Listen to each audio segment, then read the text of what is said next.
जिसके मुताबिक नेक्स्ट अगले साल फरवरी को एक और मंदिर बनने जा रहा है। उसकी ओपनिंग के लिए नरेंद्र मोदी को बुलाया जा रहा है दुबई के अंदर, यूएई के अंदर, अबू धाबी के अंदर बनने जा रहे हैं। एक मंदिर ऑलरेडी था, अभी दूसरा मंदिर भी बनेगा एक मुसलमान कंट्री के अंदर, 14 फरवरी शहर के अंदर। क्या आप इस बात की इजाजत देते हैं कि वहाँ पर हिंदुओं के मंदिर बने और वहाँ पर हिंदू आकर अपनी इबादत करें? क्या कहना चाहेंगे इस बारे में? देखें, जब आप उनको जॉब के लिए इजाज़त देते हैं तो मुझे लगता है कि उनकी इबादत गाह भी होनी चाहिए।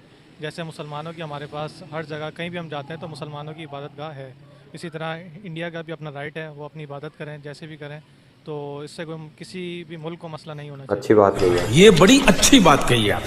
क्योंकि दुबई जो है वो एक मुस्लिम कंट्री है, तो मुस्लिम कंट्री होने के नाते उसको ज़्यादा से ज़्यादा ऐसे काम करने चाहिए जिससे पूरी दुनिया में इस्लाम फैले। क्योंकि हमारा कुरान और हमारे जो हदीस है वो इसी चीज़ की हमें तरगीब देता है कि ज़्यादा से ज़्यादा आप इस्लाम को फैलाएं।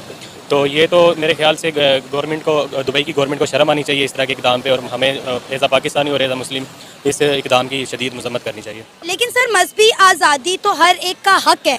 आपको नहीं लगता कि हमें इसके खिलाफ प्रोटेस्ट करने के या आवाज़ उठाने के, इसको सपोर्ट करना चाहिए?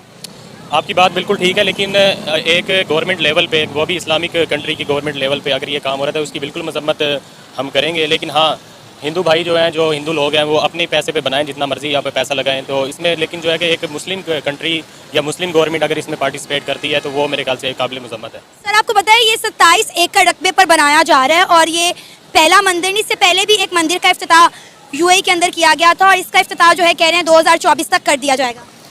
बिल्कुल, आपकी बात जो है वो इसमें मैं यही इस चीज़ को ऐड करना चाहूँगा कि एज अ मुस्लिम कंट्री जो है, क्योंकि अगर तो हमें समझ में आती कि ये हिंदू कंट्री है तो वो उसका हमें आई थिंक क्योंकि इतना फ़र्क ना पड़ता। लेकिन ये इंतहाई दुख की बात है कि एक मुस्लिम कंट्री बजाय के मस्जिद बनाए, बजाय के मदरसा बनाए जिससे इस्लाम की जो है वो दावत लोगों में फैले, तो वो एक ऐसी जगह, ऐसे मंदिर को जो है ना वो बनाने के लिए सपोर्ट कर रहा है जो कि बिल्कुल गलत। हम एज अ भिखारी नेशन, इन्वेस्टमेंट उठ रही है, मुल्क आगे नहीं जा रहा, लॉ एंड जस्टिस कोई नहीं है। मोदी ने भी लास्ट टाइम यही कहा था कि हमारे इसके साथ अमेरिका के साथ कम्बिनेशन बहुत ज़्यादा अच्छे हो रहे हैं, ठीक है। जैसे उसने कहा था एआई, उसने कहा एआई बहुत ज़्यादा स्ट्रॉन्ग हो रही है। एक एआई है अमेरिका और इंडिया। भारत के वजीर आजम की अक्सर ऐसी वीडियोज और तस्वीर आती हैं कि जिस पे बड़ी खबर बनती है और अब भी ऐसा ही हो रहा है।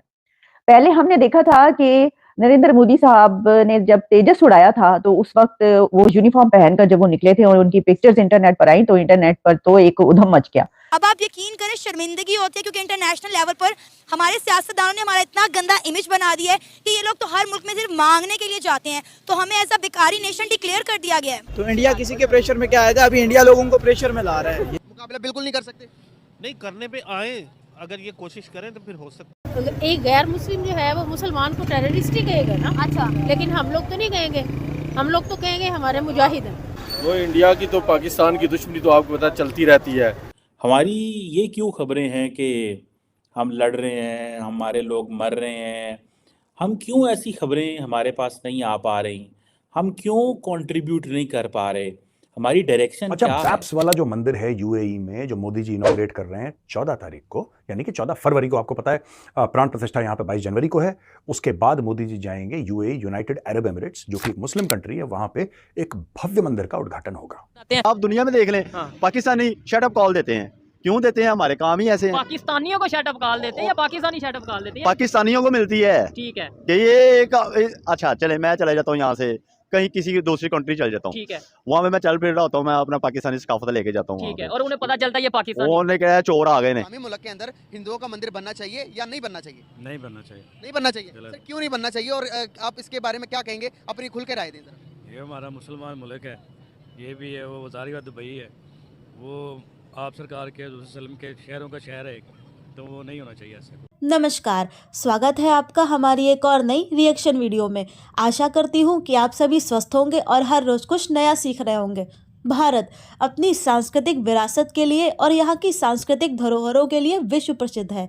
भारत ही नहीं, दुनिया के सबसे प्राचीन धर्म सनातन धर्म है और भगवान राम हर एक सनातनी के लिए आराध्य हैं। भगवान राम के जन्म स्थान अयोध्या में राम मंदिर को बनने के लिए बहुत संघर्ष करना पड़ा और 500 बरस का समय लग गया श्री रामलला को अयोध्या में विराजमान होने में। और अब 22 जनवरी 2024 को प्रत्येक सनातनी के लिए गर्व से भरा दिन है, क्योंकि हमारे श्री राम अयोध्या वापस आएंगे। वहीं पाकिस्तान में लोग राम मंदिर को लेकर क्या सोच रहे हैं और अलग बात तो यह है कि मुस्लिम देश यूएई में भी एक हिंदू मंदिर बनकर तैयार है, जिसका उद्घाटन 14 फरवरी 2024 को तय किया गया है और हमारे माननीय प्रधानमंत्री श्री नरेंद्र मोदी वहां जाएंगे।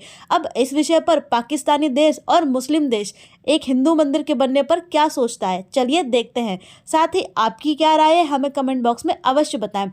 वीडियो पसंद आए तो वीडियो को लाइक करें और चैनल पर पहली बार आए हैं तो चैनल को सब्सक्राइब करें और अधिक से अधिक शेयर करें। चलिए शुरू करते हैं और एक बार हम सभी के लिए जय श्री राम। आती हैं कि जिस पे बड़ी खबर बनती है और अब भी ऐसा ही हो रहा है। पहले हमने देखा था कि नरेंद्र मोदी साहब ने जब तेजस उड़ाया था तो उस वक्त वो यूनिफॉर्म पहनकर जब वो निकले थे और उनकी पिक्चर्स इंटरनेट पर आई तो इंटरनेट पर तो एक उधम मच गया और लोगों ने जो है उसको धड़ाधड़ शेयर करवाना शुरू कर दिया और कहा कि देखो कि भारत के वजीर आजम जो हैं ये तो जनाब तेजस उड़ा। क्यों कंट्रीब्यूट नहीं कर पा रहे? हमारी डायरेक्शन क्या है? हम क्यों इस मंजिल पे हैं? हमारे सियासतदानों ने, एस्टैब्लिशमेंट ने, एलीट ने क्या ऐसा किया है? हम क्यों ये डिजर्व नहीं करते? ये बड़े इंपॉर्टेंट क्वेश्चंस हैं। As a Muslim country Dubai की गवर्नमेंट को बिल्कुल ये इक़दाम नहीं करना चाहिए, बल्कि उनको चाहिए कि इस्लाम की तरवीज के लिए ज़्यादा से ज़्यादा अपना हिस्सा डालें, बजाय कि वो हिंदुइज़म या कोई ऐसे मज़हब के जो कि दीन इस्लाम के लिए ख़तरे का बाइस हो या उसको जो है अपना, तो उस हवाले से गवर्नमेंट को इसमें हिस्सा नहीं डालना चाहिए। 0.7 मिलियन 12.7% पाकिस्तानी हमारे भारत में है। ये मैं कोई नॉर्मल पेपर नहीं दिखा रही हूँ, नॉर्मल पेपर से बात नहीं कर रही हूँ, नहीं तो लोग फिर मुझे गालियां देंगे। ये देखो कहाँ का पेपर है। हम 12.7% पाकिस्तानियों को यहाँ पर सुख सुविधा क्यों देंगे? क्या फर्क होगा? जब से तलवार छोड़ी है तो काफिर हैवी हो गए आप लोगों पर। काफिरों को मारते रहो तो काफिर ठीक रहते हैं, अपनी औकात में रहते हैं। अब शेरों को मत छेड़ो। तलवार का दौर थोड़ा आगे आ जाए सर। है उनके बचपन की जो है एक मूर्ति वहाँ पे स्थापित की जाएगी।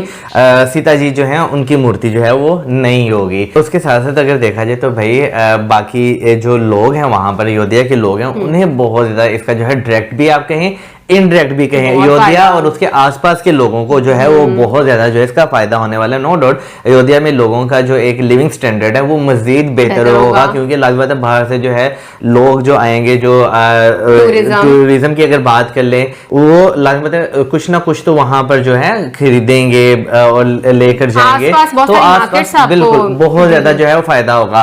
फिर उसके साथ भाई इंटरनेशनल एयरपोर्ट जो है अयोध्या को मिल गया, ट्रेन स्टेशन तो पहले भी था, लेकिन अब बात है जैसे ही वहां पर लोगों की तादाद ज्यादा होगी तो आपको ट्रेन की तादाद भी जो है बढ़ानी पड़ेगी। तो देखा जाए तो डायरेक्ट इनडायरेक्ट अयोध्या जो है उसे बहुत फायदा होगा इससे। मैं आज आपको दिखाऊंगी एक वीडियो और उस पर आपने मुझे गेस करके बताना कि ये आपको कैसी लगी और ये क्या है, रेलवे है या आपको एयरपोर्ट लग रहा है, क्या लग रहा है? ये तो कोई एयरपोर्ट लग रहा है मुझे। ये तो मुझे एयरपोर्ट लग रहा है। ये तो एयरपोर्ट ही है। पाकिस्तान का ऐसा लगता है आपको? नहीं, बिल्कुल भी नहीं हो सकता। ये इंडिया का है रेलवे। इंडिया का? ये इंडिया का है। अच्छा, उन्होंने हर चीज़ की सहूलत दी हुई है अंदर। उन्होंने फ्री वाईफाई ऐसे ही है। और वाईफाई छोड़े उन्होंने अंदर रेस्टोरेंट्स भी दिए हुए हैं। यहाँ तो कुछ भी नहीं है।